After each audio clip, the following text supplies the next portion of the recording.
Good morning. Good morning. Today I'd like to share with you a little bit about what makes me excited about Toastmasters and perhaps where you can see a little niche for yourself to make yourself a little more excited, participate, and find opportunities, especially outside of the club. I'd like you to think about roles, the roles we play here and the roles you can play outside this club. They're quite similar, but quite different. The dynamics are different, the people are different, the locations are different, but the meaning it has to you, and it helps you grow, it helps you learn more about Toastmasters, but it also will creep into your life in ways that you don't see coming. Speech contests. Each one of us have participated or seen, perhaps, sometime in our Toastmasters journey, a speech contest. It's where we get up, we expose ourselves, we put ourselves on the line, and we try to excel in the skills that we've developed over a period of time.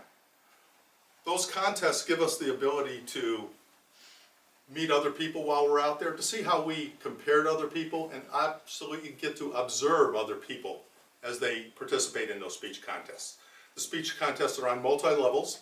You start here in the club itself, then you move on to the area, the division, and the district. And if you're really good and you're really successful, you may make it to the world stage. Well, those contests have got to be run by people like you and me. I have had the privilege of being an MC or the Toastmaster at an area contest. And what's that role? It's very similar to the role Emily filled here today. Kind of a jack of all trades. You got to keep it rolling. You got to make sure that things are going around you that you don't necessarily know is going to happen, and respond to that. Makes you think on your feet.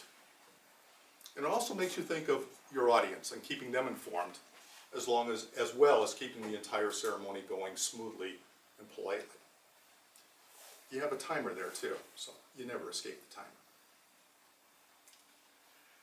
You can be a judge. Here in our clubs we have 2 or 3 judges in the audience, and we kind of know who they are most of the time. But when you go to area contests and division contests, there's judges in the audience, and you don't know who they are. You can remain anonymous while you're out there. But to become a judge in Toastmasters is to be trained to become a judge. Know the criteria and the nuances of being a judge. How to judge fairly. Not to be biased. Set your biases to the side, because we all have them, and look at each individual speech on its merits, judged against a standard. And if you can do that and do it consistently, you too can be a judge. In order to help you achieve that, there is the chief judge. And the chief judge is the master coordinator of the judging team. He will inform you of the rules and the protocols to be followed, the policies of the meeting, and how to judge. And he also has a team of people working with him, starting off with the counters. In most contests, you'll have at least a couple counters out there to gather the ballots during that very dreadful, long 5 minutes of silence. Because after the speeches are over, everybody is very quiet for a while. The judges, who we don't know who they are filling out their ballots. And then the counters will collect those ballots, and then when they're all collected, the judge and the counters will retire and tally up those ballots. Along the way, every club contest will have at least 2 timers. That's because we're subject to human error along the way. But those timers will each have independent clocks, compare their notes together, and make sure that they provide a report to the chief judge of the timing of each individual speech. So as you can see, there's multiple roles that aren't necessarily loftier. Timing is easy to do. Counters and ballot counters are easy to do. You can also be a sergeant at arms. Here in our club, at our level, sergeant at arms is a busy guy or gal every morning. We don't have a dedicated sergeant at arms in our club right now, so we do a lot of pitching in. When you get to a contest level, area and division, the roles get quite lofty. I attended the conference a couple months ago, or several weeks ago, about 6-8 weeks ago. The busiest guy in the entire conference. He had more lectern time than any 3 people combined. But at an area event or division event, they are responsible for making sure, especially that the doors are kept closed during the speeches. We have evaluation speeches, and then sometimes during those speeches you must sequester part of the contestants so they don't hear the evaluation that's going on. And again, that person coordinates with the MC of the meeting and with the chief judge. A lot of coordination goes on there. Not a difficult task, but another way of getting involved. And if you think about it, you're all part of the ultimate audience that every contestant is delivering to. And what do you get out of it as part of that audience? Well, it's not necessarily what you get, it's about what you're giving. Because as Joe was sitting up here giving his speech today, did we not give him feedback by our presence in the room? By our eye contact with him, our body responses, our smiles, our nods, or the icebreaker that Sharon shared with us going, oh my God, I don't believe that. You know, I'm going to put on my police badge later on and come right on over. But it's a reciprocal experience that you have when you're sitting out there as the audience. And it's just as important for you to support that speaker as that speaker is to receive that from you, because it enhances their experience. It's a win-win situation. There are multiple leadership opportunities. And when we think of leadership, I want you to think of concepts such as critical thinking, time management, organization. These are skills that you use every day of your life in your job, in Toastmasters, in your families, with your extended families as you travel across the ways and the distances to go to, I think you said a play or something like that, Sharon? Yeah. You know, as you visit your family and other places. There's a lot of coordination to be done, a lot of things to be thought about. Well, we have people that help us with that, starting with our area governors. We are in Area 61, so we have a governor, which is a person just like you and me, who becomes a person that is a go-between between each of the individual clubs and the division. And that person's responsible for going out and visiting twice a year each of the clubs and finding out if the members are meeting their needs, if the Toastmasters is providing them with what they need, and also to make sure that they're complying with certain standards. And if they need help, the area governor is supposed to make sure that they get it in the way of training and assistance by coordinating that from the top down.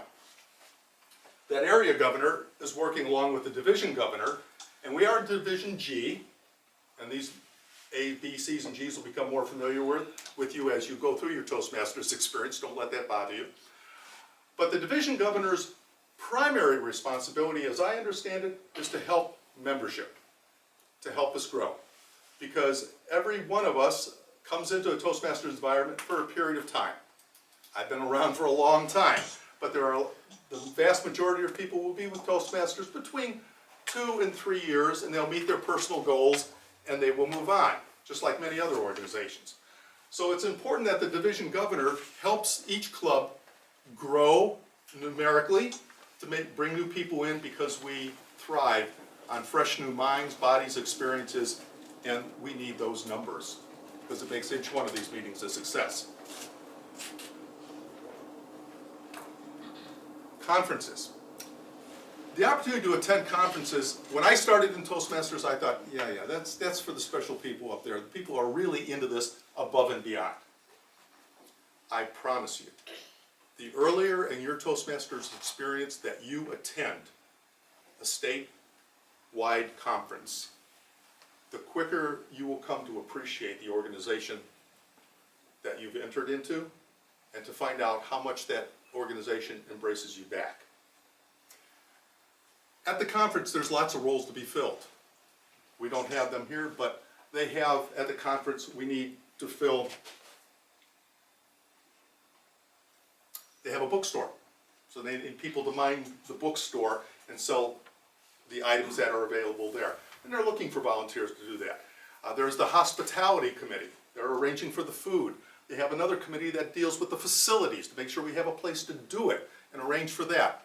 So on multiple levels, there's lots of different committees that are formed to put a major conference on. And as you sit here today, you think, well, that's above and beyond me. I'm not part of that. I don't know anybody there. I threw my hat in the ring because I saw an email come across that says, we need some help. I says, I can give you Friday and Saturday afternoons, I'll give you 4 hours each day. Tell me what you want me to do. They go, good, go in a bookstore, don't bother anybody over there, and run the cash register there. Just that easy. But by being there, you meet Toastmasters from around the state. By being there, you establish relationships. You get ideas sparked. Dia is starting on her high performance leadership project. And she shared that at that meeting or at that convention with a few other people as we're in a little social circle. I must admit, when I heard it, I went, huh? And as time has gone on, I've gone, very forward-thinking idea, because Dia is thinking outside the box. But she's been nurtured, she has been stimulated, and she's motivated to move on. And that is what Toastmasters can do for you if you get involved. The more you give, the more you're going to get. You are in control. You have to be. But allow yourself to be taken along in a wave of enthusiasm. Because it's great enthusiasm. Kelly's been a Toastmaster for how long? 2 years. And Kelly has got her DTM, or 2 speeches away. 2 speeches away. How many people in the room are approaching DTM status? Or on the way? Raise your hand, Dia. I still need to be area governor. But by filling these different roles along the way, you can too aspire to be a DTM, which is a distinguished Toastmaster, which is the highest rating that a Toastmaster can have. It's an honor, and it's really a wonderful thing because it enhances you again. It's really about you, if you think about it. You walk away with more than you ever put in. So, at the conferences, also you have the seminars. At the seminars at the conferences, they teach you, it's an educational seminars. You learn more than what we share with you here. You learn it from some seasoned Toastmasters, so they have a large breadth of experience, so they bring to that conference ideas and thoughts that perhaps we weren't able to share with you here. In the conferences, you have the speech contests, just like here, participate, enjoy, embrace. And finally, the camaraderie that you enjoy every day while you're there will be far greater than what you enjoy here, because it gives you the ability to see the bigger picture of Toastmasters and what it provides. So take advantage, get involved in the area, and the bottom line is look at the last slide and roll forward, and you will make a difference. Madam.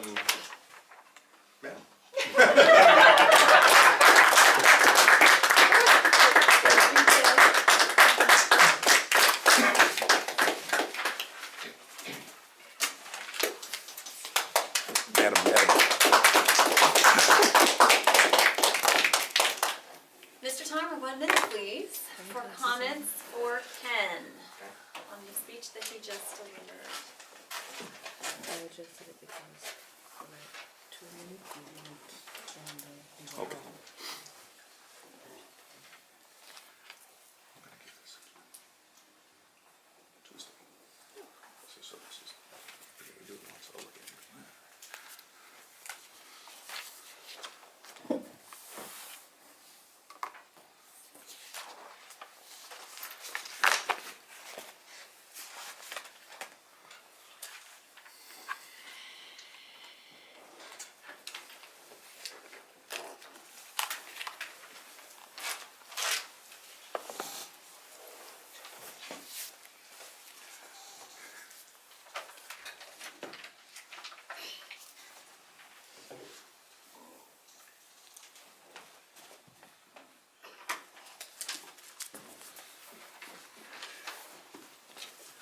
Okay, comment period concluded.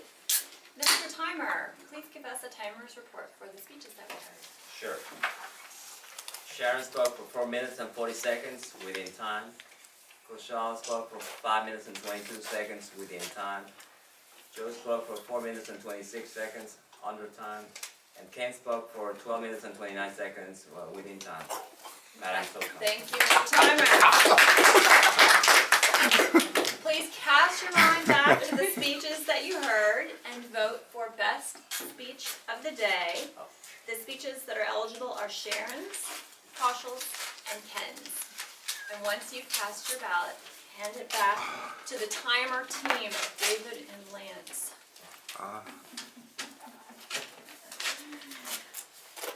I should mention that many superheroes are itinerant because they do not want their identities revealed. They go from place to place. And I should also point out to you that you have probably never seen me and Wonder Woman in the same place. Ponder that. Our table topics master today is Aisha. Please help me welcome Aisha Modi.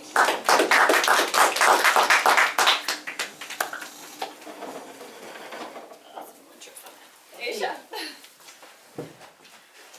Hello, fellow Toastmasters and guests.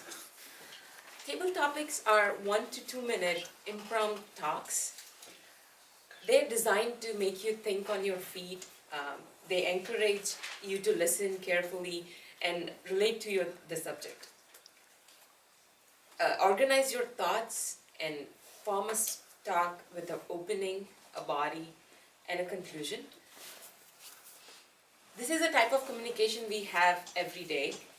Table topics help you develop the confidence to express yourself, present your thoughts in a very clear and concise manner with virtually no preparations. Table topics are not evaluated except for the time. If David can explain us how the timer will work for the table topics, please. Sure. When a table topics participant reaches 1 minute, the green light will come on. At 1 minute and 30 seconds, the yellow light will come on. And at 2 minutes, the red light will come on. And the speaker will have 30 seconds to conclude the speech. Madam Table Topics Master. Thank you, David. This time I would like our guests to introduce themselves. Hi, I am Sanjay Khandelwal and I am a researcher in biological sciences. I work at Duke Medical Center and I am interested in in enhancing my